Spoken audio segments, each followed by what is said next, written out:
दोस्तों पिछले एक साल से यूपीआई ट्रांजैक्शन में बहुत ही ज़्यादा बढ़ोतरी है। इवन इंडिया नंबर 1 पे आ चुका है यूपीआई ट्रांजैक्शन के मामले में पूरे वर्ल्ड में। लेकिन प्रेजेंट टाइम पे देखा जाए तो यूपीआई ट्रांजैक्शन उतनी ही मात्रा में फेल्ड भी बहुत ज़्यादा हो रहे हैं। चाहे गूगल पे की बात की जाए, फ़ोन पे, अमेजॉन पे या फिर पेटीएम का यूपीआई या फिर भीम यूपीआई एप्लीकेशन पे भी काफ़ी ज़्यादा यूपीआई ट्रांजैक्शन फेल्ड हो रहे हैं। तो अगर आप लोग का भी यूपीआई पेमेंट फेल हो रहा है, चाहे क्यूआर कोड को स्कैन करके या फिर मोबाइल नंबर के थ्रू अगर आप लोग किसी को पैसा भेज रहे हैं, आपका पेमेंट फेल हो गया यानी कि आपके अकाउंट से पैसा कट गया और जिसको आप लोग पैसा भेज रहे हो उसके अकाउंट में पैसा नहीं आया है, तो आप लोग को क्या करना चाहिए। तो इसके लिए आरबीआई ने एक नया नियम बनाया है जिसके अनुसार अगर आप लोग शिकायत कर देते हो अपने बैंक के खिलाफ, तो एक तय सीमा के अंदर अगर बैंक आपको पैसे वापस नहीं करती है तो जिस दिन से आप लोग शिकायत किए रहोगे उस दिन से आप लोग को डेली, जब तक पैसा नहीं आता तब तक आप लोग को डेली 100 रुपए आपका बैंक आपको पेनाल्टी के रूप में देगी। दोस्तों यूपीआई ट्रांजैक्शन ही नहीं, अगर आप लोग का कोई अदर ट्रांजैक्शन भी फेल होता है, जैसे कि ऑनलाइन ट्रांजैक्शन में नेफ्ट कर रहे हो, आरटीजीएस कर रहे हो या फिर आईएमपीएस कर रहे हैं, वो फेल हो जाता है यानी कि आपका ट्रांजैक्शन फेल हो जाता है और आपके पैसे जिसको आप लोग पैसे भेज रहे हो वहां तक नहीं पहुंचते और आपके अकाउंट से पैसे कट जाते हैं। या फिर अगर आप लोग एटीएम मशीन पे गए पैसा निकालने के लिए और वहां पे आपका ट्रांजैक्शन फेल हो जाता है, या फिर कार्ड से अगर आप लोग यानी कि डेबिट कार्ड हो या फिर क्रेडिट कार्ड अगर आप लोग किसी को पैसा भेज रहे हैं और आपका ट्रांजैक्शन फेल हो जाता है, वॉलेट के थ्रू अगर आप लोग किसी को पैसा भेज रहे हैं और आपका ट्रांजैक्शन फेल हो जाता है यानी कि वॉलेट से आपके पैसे कट जाते हैं और जिसको आप लोग पैसे भेज रहे हैं वहां तक पैसे नहीं पहुंचे, तो इन सब के ऊपर आरबीआई ने नियम बनाया है। तो इन सब नियमों के बारे में आप लोग को जरूर जानना चाहिए। तो आज की वीडियो में हम आप लोग को सभी नियमों के बारे में यानी कि सभी ट्रांजैक्शन फेल्ड के नियमों के बारे में एक एक करके विस्तार से बताने वाले हैं। तो इसीलिए वीडियो आप लोग थोड़ा एंड तक जरूर देखना, क्योंकि वीडियो थोड़ी सी लंबी हो सकती है, तो बिना इसी के देखोगे तभी आप लोग को पूरा समझ में आएगा। तो नमस्कार दोस्तों, मेरा नाम है प्रवीण और आप देख रहे हैं हमारा यूट्यूब चैनल टेक्नो बैंकिंग। तो आइए दोस्तों बिना समय गवाए वीडियो स्टार्ट करते हैं। दोस्तों सबसे पहले बात कर लेते हैं यूपीआई ट्रांजैक्शन फेल्ड की। तो अगर आप लोग का यूपीआई ट्रांजैक्शन फेल हुआ है, चाहे गूगल पे, फोन पे यानी किसी भी कंपनी का अगर आप लोग यूपीआई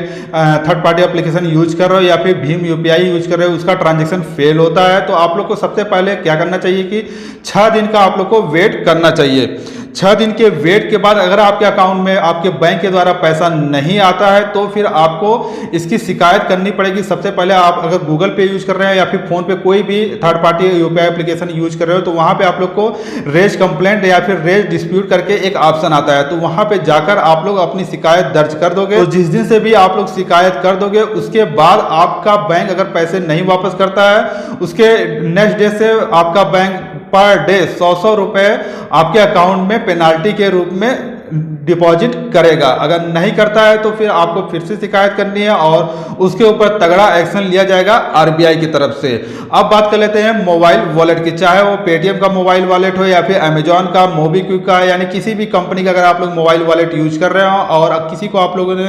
पेमेंट किया है मोबाइल वॉलेट के थ्रू और आपका ट्रांजेक्शन फेल हो जाता है यानी कि आपके मोबाइल वॉलेट से पैसे कट जाते हैं और जिसको आपने पैसे भेजा वहां तक नहीं पहुंचे, तो आप लोग को 2 दिन का वेट करना है। 2 दिन के अंदर अगर आपके मोबाइल वॉलेट में पैसे नहीं आते हैं तो आपको अपने मोबाइल वॉलेट कंपनी पे जो एप्लीकेशन है, चाहे फोन पे का तो अभी बंद हो गया है, मोबीक्विक हो या फिर अमेजॉन का हो या फिर पेटीएम का हो, वहाँ पे आप लोगों को रेज कंप्लेंट का एक ऑप्शन मिलता है, वहाँ पे आप जाकर कंप्लेंट कर देंगे या फिर बैंक में जाकर कंप्लेंट कर देंगे। तो फिर उसके जिस दिन से आप लोग शिकायत करेंगे उसके बाद से अगर कंपनी पैसे नहीं वापस करती है तो फिर नेक्स्ट डे से वॉलेट कंपनी को डेली आप लोग को 100 रुपए यानी कि डेली 100 रुपए आपके वॉलेट में जमा करने पड़ेंगे। दोस्तों अब बात कर लेते हैं ऑनलाइन ट्रांजैक्शन, जैसे कि नेफ्ट हुआ, आरटीजीएस हुआ या फिर आईएमपीएस। तो अगर आप लोग नेफ्ट, आरटीजीएस, आईएमपीएस कर रहे हो, चाहे वो अपने बैंक के एप्लीकेशन या फिर किसी भी यूपीआई एप्लीकेशन के थ्रू भी अगर आप लोग कर रहे हो और आपका ट्रांजैक्शन फेल हो जाता है, तो सबसे पहले तो आप लोग को 2 दिन का वेट करना है। नेफ्ट, आरटीजीएस, आईएमपीएस के मामले में आपको 2 दिन का वेट करना है। 2 दिन के अंदर आपका अगर आपके अकाउंट में पैसा वापस नहीं आता है, तो अगर आप लोग बैंकिंग एप्लीकेशन के थ्रू नेफ्ट, आरटीजीएस, आईएमपीएस किए हो या फिर नेट बैंकिंग के थ्रू किए हो, तो आप लोग को अपने बैंक के ऑफिशियल वेबसाइट पे जाकर वहाँ पे ऑनलाइन कंप्लेंट कर देना है। कंप्लेंट जैसे ही आप लोग करोगे अगर पैसा वापस नहीं आता है तो उसके नेक्स्ट डे से आपका बैंक आपके पेनाल्टी के रूप में आपके अकाउंट में पर डे 100 रुपए पेनाल्टी देगा। दोस्तों अब बात कर लेते हैं एटीएम मशीन के थ्रू अगर आपका ट्रांजैक्शन फेल होता है, यानी कि अगर आप लोग किसी एटीएम मशीन पे पैसे विड्रॉल करने गए और पैसे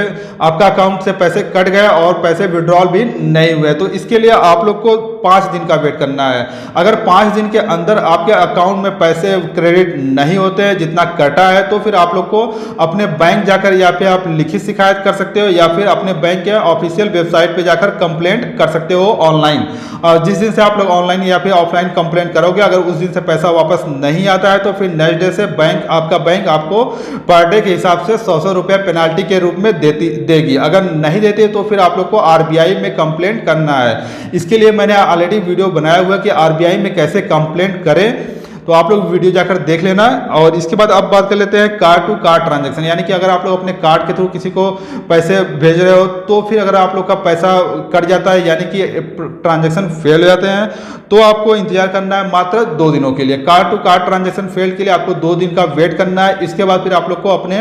बैंक ऑनलाइन या फिर ऑफलाइन जाकर शिकायत करना है। शिकायत करने के जिस दिन भी आप लोग शिकायत करते हो उस दिन तक अगर पैसा वापस नहीं आता